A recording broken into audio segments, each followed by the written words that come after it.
My name is Rusty Cram. I'm the head women's basketball coach at the University of West Alabama. The weaknesses of this basketball team right now, trying to find out who we are. And you can't hurry experience. It takes a while. You just got to go through the fire. I knew that we wanted to do it from day one, and I was anxious to find out what our kids were made of. I think the thing that they were the proudest of is they survived. Most of them had never been through anything like that before. They didn't know what to expect. We didn't tell them.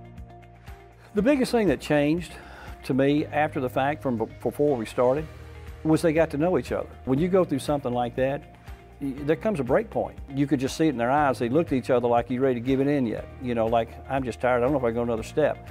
But the strength that they pulled from each other, I can't tell you before we went over there that it was there. We have 3 young ladies that were injured that day. One of them was a 6'3", fifth-year senior, so they had to carry her. And Lee didn't tell them how to do that. They had to figure it out. He made them continue to do it over and over and over until they made their times. And I'm thinking about that 4th time, I remember standing at the top of that hill, and it was starting to get dark by now. And we couldn't really see them at the bottom of the hill from where we were standing. And I remember Lee vividly telling me, they're not going to make it, you know, because I haven't seen a team do this before. And there's a saying here that the letters, University of West Alabama, is UWA, and they called it ooh-wah.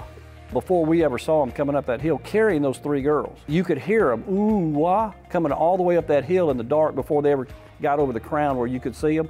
And he looked straight at me and he said, we've had football teams, we've had different programs come through here that weren't able to do what they're doing. He said, you've got something special. I was very proud of them for not quitting and hanging it up. They survived it, they did it, and they, no matter how tired and exhausted they were, not a one of them stopped. They continued to come up that hill and they made it. You could just see the pride that they did it together. It is probably the singularly most important one that I have done in my 39, 40 years of coaching. Can't recommend it enough. I'm just telling you, it's one of the highlights of my coaching career.